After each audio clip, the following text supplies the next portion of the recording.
Hey everybody, I'm Ben from Philippines Extremes, coming to you live from Balbal, Cordova, just outside of Cebu City. Now in this video, I'm going to be reading an email that I received from one of my viewers. And it's a pretty powerful email and brings up some good points. I'm going to read it to you now, and I'd like you to give it a listen and drop your comments down below. So here we go. I'm not going to read the whole thing. This is just parts of it because it was pretty lengthy. And this woman is extremely intelligent and she has a extensive vocabulary. So it's fairly interesting. And she made some really, really solid points. So let's just start at the nitty gritty. So she says, it's condescending and racist to say all Filipina are like this and Filipina are like that, and that the only thing we are seeking is to be provided for, and in return, be at someone's beck and call for sex, cooking, and cleaning. She goes on to say, these are unfair stereotypes. If you look on YouTube, you see Filipina being objectified by US vloggers, and the images they use are like sex models, bikinis, alluring poses. It sends the message that men can come here for one thing and one thing only. It's heartbreaking to be known as the go-to place for lonely, sex-thirsty foreigners who flock here for the wrong reasons. It's unacceptable and unfair to have your race be advertised and deduced like that. It borders on racism. The general theme of her reason for contacting me was that she is fed up with all the stereotypes and what she feels to be racist pigeonholing. And that's paraphrasing it. Now, one thing you'll never really see on my channel is me objectifying Filipina. A lot of the channels, and she's noting it here, use sex for clicks. They put the sexy bikini models, up in the images, and as she noted in this email, they are objectifying the woman, giving the viewers a false sense of what the Philippines truly is about. You know the old show Fantasy Island? My dear guests, I am Mr. Raw, your host. Welcome to Fantasy Island. Remember that, guys? That one. Another part of her email that I didn't read yet is where she says, not all Filipina are nice. Not all Filipina are sweet.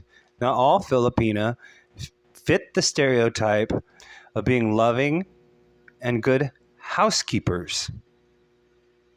Some of us are lazy. Some of us have bad attitudes.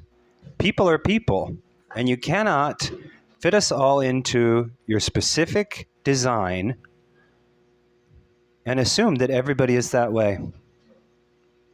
So the woman here makes some valid points. We are objectifying girls, not me, but many vloggers, popular ones, use sex and sex innuendos and sexy pictures as clickbait. And as you can see, here's a Filipina right here that is bothered by it. So if this one's bothered by it, there are probably countless others that are as well.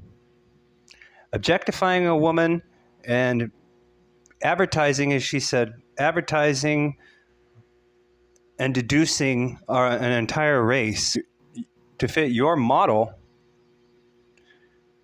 is an unfair stereotype. I won't go into too much of her background, but she has a high-profile position. She's very well educated, which is clear from her vocabulary that she's a good source to look to in regards to how a thoughtful, educated woman of the Philippines feels about the way that we are projecting our opinions and our perceptions upon them. She's unappreciative of it. She thinks it's unfair and unacceptable. the way that Western men are discussing and projecting outwardly about how, who, and what Filipinas are is offending her. And she also goes on to say in there that her and her colleagues are in agreement, in unison, and it's not something that they appreciate. So the way that we are encapsulating the Filipina, according to her, is incorrect, it's narrow-minded, and it's racist. You know, there's a lot of vloggers on YouTube who say a lot of good things, but if you go through all their content, they also say some really bad things. And then you scroll through the comments and you got all these guys that are high-fiving him and taking everything that the person had to say as the absolute truth. And this is the danger of the unexperienced viewer who's never really been here before and thinks that the guy that they're following and the guy that resonates with them is 100% correct about everything. Now, Albert Einstein wasn't 100% correct about everything. I'm the kind of person that if I read expert advice, I take it with a grain of salt, and you should too. Guys, the Philippines is being projected outward as though it's fantasy island, and you get sucked into it. It's almost like a form of porn, the way that a lot of Western men, especially vloggers on here, are giving the impression of what the Philippines is all about. So guys, I want to hear what you had to say about the woman's email, what your opinion is of what she had to say, if you think she was overly sensitive, or if you think she was on point, or just if you have something else to say about it that is pertinent. So guys, thanks for watching, and remember that if you let it, the Philippines will change you for the better. Remember that you're a work in progress, and each and every day is an opportunity to learn and evolve. So keep that in mind as you stroll through your existence, no matter where you are in the world. Every day is a gift and a blessing, and do our darndest to learn from our mistakes and to become better in all aspects of our walk through this world. So that's all I have to say about that. I'm Ben from Philippines Extremes, from Balbao, Cordova, just outside of Cebu City. Thanks for watching, and have a blessed day.